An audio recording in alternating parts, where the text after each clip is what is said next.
கிறிஸ்துவில் பிரியமானவர்களுக்கு அன்பின் வாழ்த்துக்கள். நீதிமொழிகளின் புஸ்தகம் 24ஆம் அதிகாரம் 16ஆம் வசனம் சொல்லுகிறது, விழுந்தாலும் திரும்பவும் எழுந்திருப்பான். இன்னைக்கு உங்களை தைரியப்படுத்துவதற்காக இந்த வேத வசனத்தை உங்களுக்கு நான் சொல்றேன். விழுந்து போய் கிடக்குறீங்க, அவ்வளவுதான், என் வாழ்க்கை இவ்வளவுதான், என் எதிர்காலம் இவ்வளவுதான், என் சரீர ஆரோக்கியம் இவ்வளவுதான், என் பொருளாதார நிலைமை இவ்வளவுதான், என் தொழில் வளர்ச்சி இவ்வளவுதான் என்று சொல்லி நினைத்துக் கொண்டிருக்கிற தேவ பிள்ளையே, உன்னை பார்த்து என் ஆண்டவர் சொல்கிறார், நீங்கள் விழுந்தாலும் எழுந்திருப்பீர்கள். யார் விழுந்தாலும் எழுந்திருப்பார்கள்?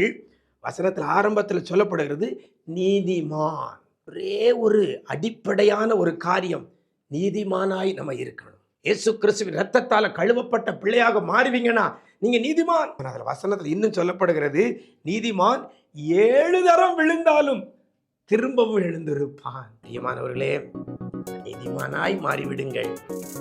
எத்தனை முறை விழுந்தாலும் கர்த்தர் உங்களை எழுந்திருக்க பண்ணுவார். God bless you.